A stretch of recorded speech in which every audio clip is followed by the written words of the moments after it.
sadayana dinten iya orang baris ngadangu warta ngeunaan banjir bandang nu kakarawae kajadian di Bali jeung Nusa Tenggara Timur. Pada awal minggu iya, hujan gede ngadadak ngagelaran di Bali jeung Nusa Tenggara Timur.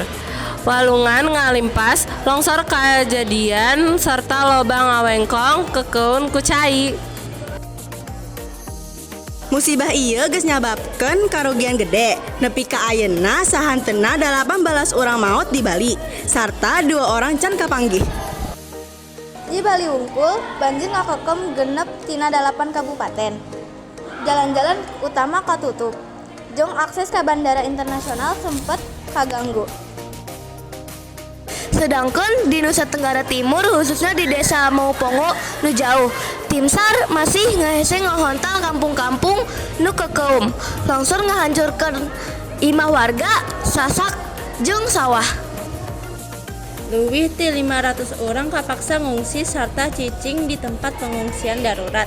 Listrik cai bersih jeung komunikasi di sababaraha desa kakeum masih katarajang gangguan.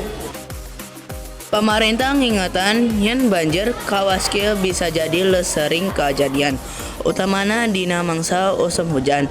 Warga dipantah supaya tetap waspada ulah deket ka tempat nu bahaya serta nurut kana parentah keamanan.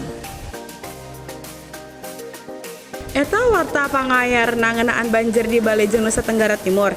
Mugia warga anu katarajang ku musibah tiasa gancang pulih sarta urang sadayana sing salamet.